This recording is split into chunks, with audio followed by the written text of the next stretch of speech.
بداية الرحمة على شهدائنا والشفاء العاجل لجرحانا والحرية لمعتقلينا.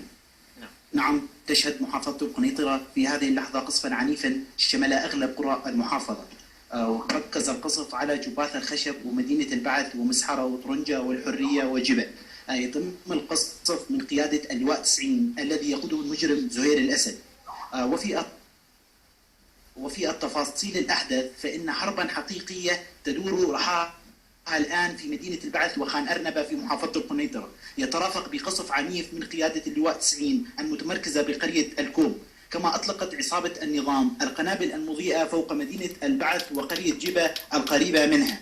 كما سقطت قذيفة هاون على إحدى المنازل في بلدة جبة مما أدى إلى استشهاد شخص وإصابة امرأتين. كما سقط الشهيد إياد الدوماني من أهالي مدينة خان أرنبة أثناء عودته إلى منزله. أما بالنسبة لقرية جباث الخشب فشهدت قصفا عنيفا بقذائف الهاون من القطاع العسكري المتواجدة على مفرق الكوم أو على مفرق كوم محيرس واللواء 90، حيث سجل حتى هذه اللحظة سقوط أكثر من 10 قذائف من المدفعية الثقيلة والهاون على قرية جباث الخشب. كما شهد محيط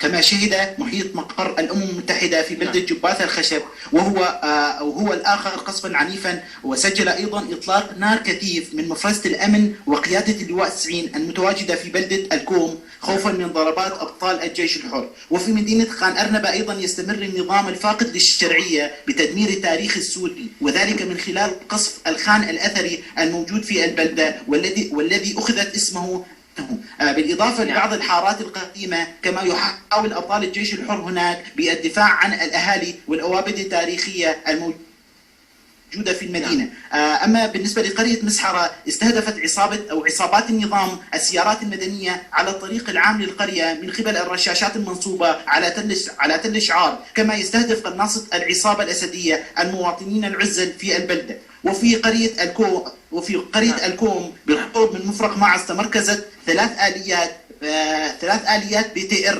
وسيارتين من نوع مازدا ممتلئة بالجنود نصب عليها رشاشات دوشكا. وتبع هذا الاشتباك والقصف العنيف انطلاق 4 عربات بيت DM بالإضافة إلى 5 سيارات دوشكا باتجاه خان أرنب.